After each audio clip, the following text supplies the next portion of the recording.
So I think, the main part for you as an athlete is obviously the performance on the pitch. This is how you create basically your fan base. This is how you create your legacy, and this is where your brand starts actually growing. Because when you have that success on the pitch, then obviously you attract all the attention, and then even the media attention. Then the social media starts growing, the following starts growing, and this is where actually, when you have the opportunity to use it in the right way, it's actually a great tool for you to create your own brand. Before it was more the fact that you work with with your endorsement gloves, boots, and obviously you have the launch of new products. So that company tell you, okay, we would like you to post the post, and it was basically all about the marketing for your partners. Then you suddenly realize, there is way more to that than just giving the post about new product. Then you suddenly realize that you can influence so many people. Then you suddenly realize the shift in the new generation, where people more follow the athlete than the teams. Like before was, you follow the team, there are players, you follow the players leave, that's it. And if you don't create a brand, then probably this is where it ends. You change the club and nobody from the fans of the club follows you anymore. Nowadays, if your content and your brand has something to offer where the fans can really identify and connect, they move with you. No matter if you are not in the team they support primarily, but they support you, they stay with you. So it needs to be it needs to work both ways as well, because as an athlete you need your time to perform, to practice, to do all that. So you cannot sit every day and create your brand outside of football. But it's true that the opportunities are there, and the necessity as well to promote your partners, the people who you work with.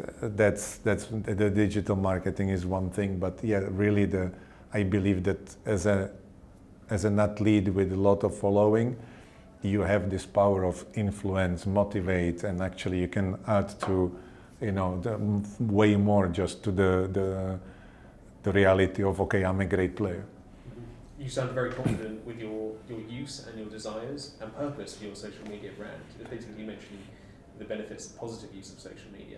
For younger players, though in particular, and I understand you've worked with the Chelsea youth teams, do you think for younger players who may be less certain about how they should be approaching their career, that it could become a distraction? Do they worry about that? Particularly, I'm thinking the younger ones who have grown up with social media. I think that's why there's the responsibility of the agencies and agents and people who work with the young athletes, is to know where is the fine line of, okay, you are now concentrating on something way too early, because you might create more of your brand, but your football is, when your football falls behind, actually it does not work. So there need to be the right ones, but at the same time, when you start with the players that are younger, and you show their journey, this is what's interesting, and that's where the motivation comes. You show the journey. You can show that the young player with the same, with the right attitude, with the right inner engine and work ethic, and the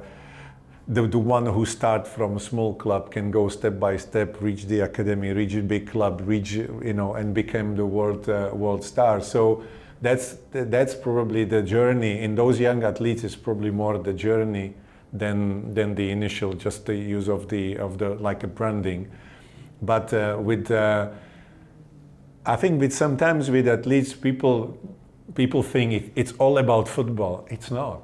It's about life sometimes. It's about showing that if you work hard enough, if you have the clear vision what you want to become, and you know what you're doing, it can apply on another sport, not even on sport. Just your life journey of, you put your dedication into being a great painter. You have your talent, or you have your passion about drawing and things like that. So you are playing music, and if you are dedicated enough, even the example of an athlete and young athlete can actually show if you are dedicated and you have the courage to actually pursue your dream, that you can make it no matter what profession is it. And for example, I use that with my drumming, because I wanted to show people that it does not stop you that you are not a professional musician, that you cannot show people your skills, that you cannot show your passion, and you cannot be real.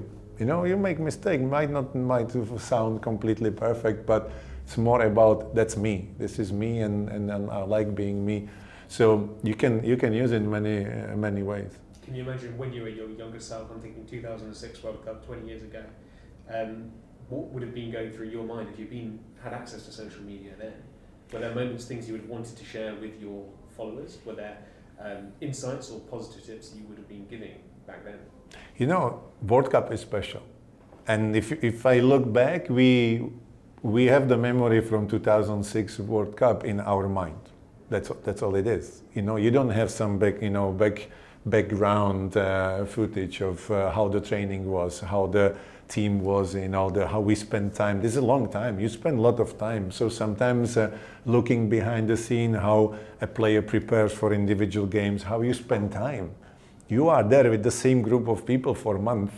It's actually a long time. So there is a lot of things happening even outside, and that's probably what, you know, the fans would love to know as well. You know, something behind the scenes. The behind the scenes is always like what's happening there, how the preparation goes.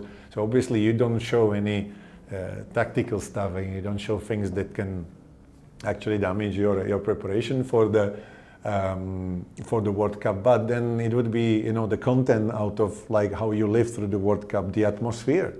You know, World Cup is special when you go to the games and you represent your national team. So, you know, even looking back, there would be actually really nice to have that opportunity to show more of. It was the first historic World Cup for Czech team as well.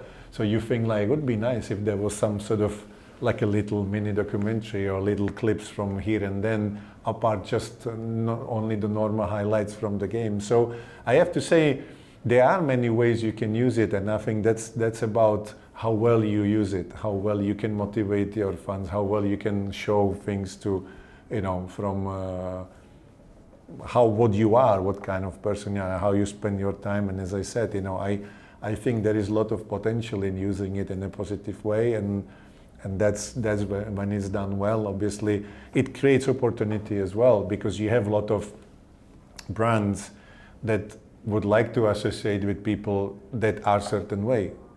You know, like your brand has some vision and mission, and if it corresponds with the certain way the athletes is, then obviously it's a beautiful match, and you can actually use to your advantage. So nowadays you have this opportunity with the digital marketing and all the branding and all the opportunities that brings the social media. So as I said, but it really depends how well you can use it. Yeah. My final one, just in the World Cup coming up, which players are you most excited to watch, and particularly goalkeepers would be interesting to get your assessment on? I think it will be interesting, the World Cup overall, like in terms of when you go to World Cup or big tournament, you always rely on your goalkeeper. You know, if your goalkeeper can have a great tournament, then obviously you have a chance to be successful, because the goalkeepers can make difference in the most important time. So that's obviously, it's going to be interesting to see how goalkeepers do, and for some might be the last World Cup, you know, for some it will be the first World Cup, so it's going to be interesting how it goes.